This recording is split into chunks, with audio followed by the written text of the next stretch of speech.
C'est au centre de Kimanga 1 dans la ville d'Uvira, province éducationnelle Sud Kivu 2, que le test national de sélection et d'orientation scolaire et professionnelle TENASOSP année scolaire 2024-2025 a été lancé pour la province du Sud Kivu par la ministre provinciale en charge de l'éducation primaire, secondaire et technique, Madame Tchidjanga Balemba Catherine, au nom du gouverneur de province, le professeur Jean-Jacques Pouroussi Sadiki, ce jeudi 17 juillet 2025.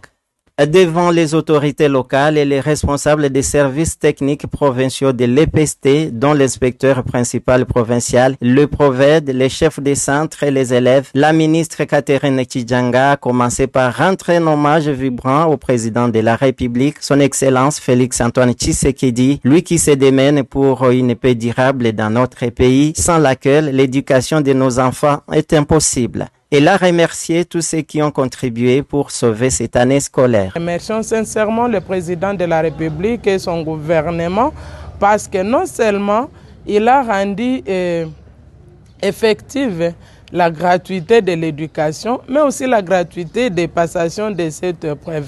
Parce que ces enfants vont quitter l'enseignement de base pour commencer les humanités. Aussi dans notre province, les bravoures du professeur Jean-Jacques, vous voyez que tous les ministres sont sur terrain à tout moment en train de se rendre compte de toute activité qui se passe dans notre province. C'est pourquoi j'invite à tous ces enfants au courage, à braver la peur. C'est un examen comme les examens qu'ils ont toujours fait en classe.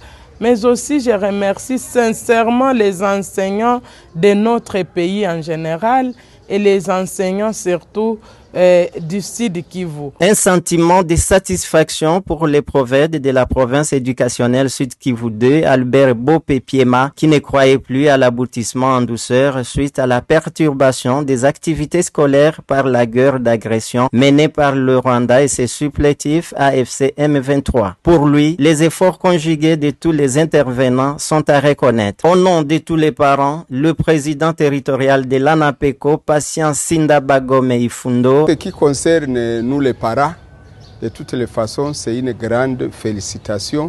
Et comme c'est la toute première fois, nous sommes très reconnaissants au gouvernement de notre pays et aussi au gouvernement provincial qui a fourni beaucoup d'efforts pour introduire les demandes que nous avions introduite au sujet de la gratuité. Juste après le lancement, l'ouverture des malles contenant les questionnaires, leur acheminement dans différents centres, la ministre provinciale en charge de l'éducation et sa délégation ont fait l'itinérance dans quelques centres. Question de souhaiter bonne chance aux finalistes et se rendre compte du bon déroulement de ces épreuves. Pendant 2 jours, tous les élèves finalistes de la 8e année seront soumis à ces tests sur toute l'étendue de la République démocratique du Congo. Bonne chance à tous et à toutes.